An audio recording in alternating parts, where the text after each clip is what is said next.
సర్కార్ పథకాలు ఒక్కసారి షురూ చేస్తే నడిచే తట్టు లేవు. గడికి గడికి ప్రారంభాలు చేసి మరి షురూ చేస్తున్నారు. ఆ నడుమ ప్రధాని నరేంద్ర మోదీ వందే భారత్ రైలును 100 సార్లు ప్రారంభం చేసిండు. ఇప్పుడు తెలంగాణలో ఓ మంత్రి గట్లనే చేస్తున్నాడు. అదేందో చూడండి.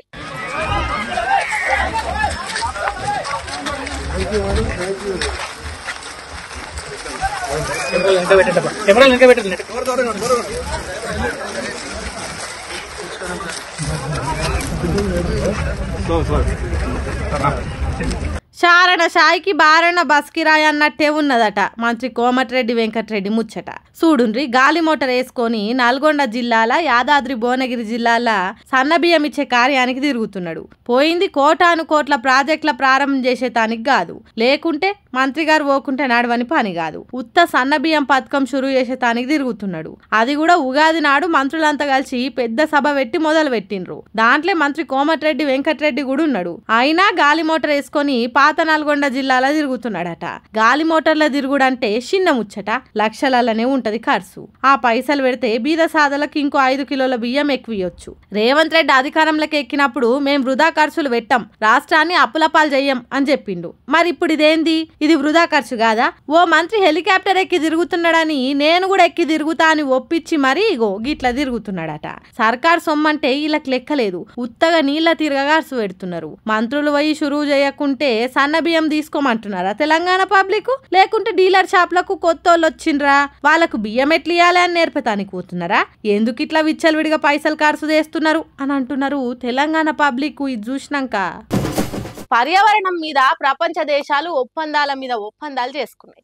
అభివృద్ధి అభివృద్ధి అని చెట్లను జీవరాశులను లేకుండా చేస్తే రాబోయే కాలంలో ఈ భూమి మీద మనుషులు కూడా ఉండకుండా పోతారు. కాబట్టి భవిష్యత్ తరాలు బతికేటట్టు హక్కు ఇయ్యాలి అని పర్యావరణాన్ని కాపాడేటందుకు ఒప్పందాలు చేసుకొని దానికోసం పాటుపడుతున్నారు. దేశంలో కూడా జీవరాశికి రక్షణ ఉండాలని బొచ్చడు చట్టాలు ఉన్నాయి. ఎన్నున్నా సర్కార్లు మాత్రం అవిటిని అస్సలు అమలు చేస్తలేవు.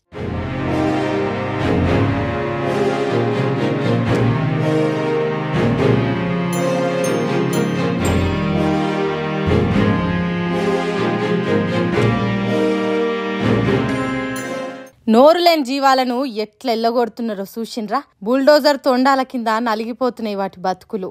దుప్పలు, జింకలు, నెమళ్ళు, కంజులు ఇన్ని రోజులు మాది అడవి అని హాయిగా బతికినాయి గాని బుసగొట్టుకుంటా మీదికొస్తున్న బుల్డోజర్లకు బలయితమని వాటికి తెలియదు కావచ్చు. పచ్చటి చెట్లను పటపటమని ఇర్చేస్తుంటే పానాలు తల్లడిల్లినే కావచ్చు మూగజీవులై. హైదరాబాద్ పట్నాన్ని ఆనుకోనున్న ఈ అడవిని ఆగం చేస్తుంటే చూసుకుంటా ఎవరు ఊకుంటారు? పర్యావరణం గురించి తెలిసిన వాళ్ళైతే అస్సలే ఊకోరు. అందుకే హైదరాబాద్ సెంట్రల్ యూనివర్సిటీ యువకులు పోరాటం గట్టిగానే చేస్తున్నారు. పోలీసులను ఎంత మందిని పెట్టి ఆపినా ఆగకుండా గేట్లెక్కి మరి పోరాటానికి దిగిండ్రు.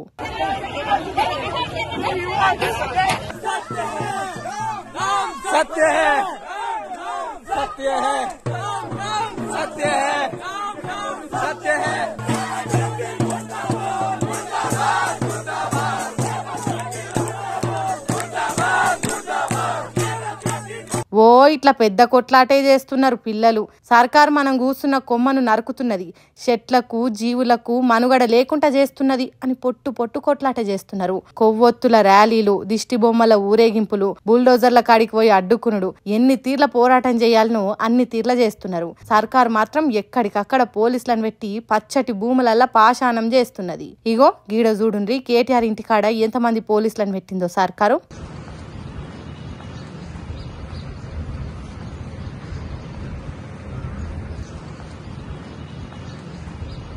ఇంత చేస్తే ఎవరన్నా కోర్టులకు పోతారు. భూములు చేతికి రావని 4 దినాలు వరుసగా సెలవులు వచ్చింది చూసి 30-40 బుల్డోజర్లను పెట్టి అడవి సాపు చేస్తున్నది. ఇక దీని మీద కేటీఆర్ తెలంగాణ భవన్ లో మాట్లాడుకుంటా, ఎలక్షన్లు అయిపోయిన కొత్తలో ఎలక్షన్ కంటే ముందు ఆ రోజు వచ్చిండు, అక్కడ ఫుట్బాల్ ఆడిండు.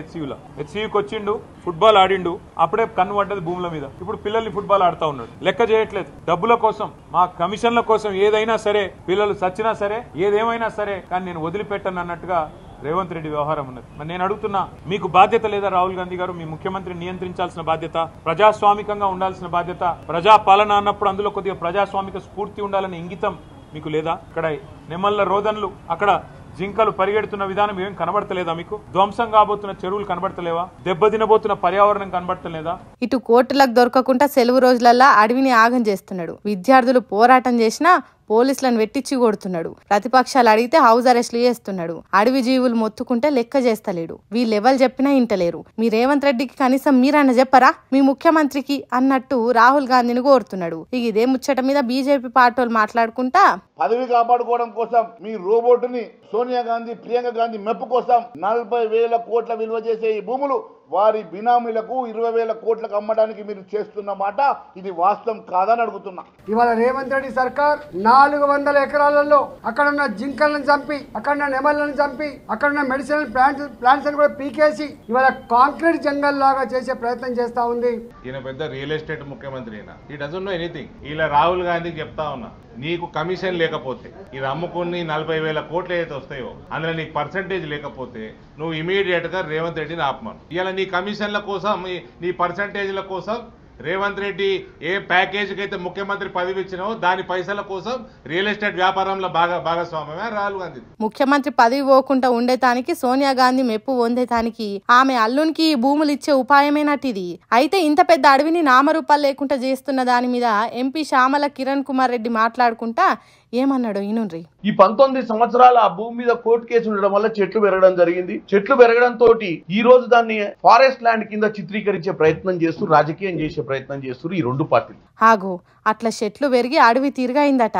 సరే అదే నిజం అనుకుందాం. మరి జింకలు ఏడు నుంచి వచ్చినాయి, బయట నుంచి వచ్చినాయి అనుకుందాం. పట్నం నడుమిట్లున్న ఈ అడవి తిరగ పెరిగిన జాగ ముచ్చట వాటికి ఎట్లా తెలుస్తుంది? బిల్డింగుల నడుమిట్ల నుంచి ఇక్కడికి ఎట్లా వస్తాయి అని అడుగుతున్నారు. ఎట్లయితదో ఏమో ఈ HCU భూముల ముచ్చట గాని సర్కార్ను చాలా డ్యామేజ్ చేసే తట్టే కొడుతున్నది అని అంటున్నారు దీన్ని చూస్తున్న పబ్లిక్.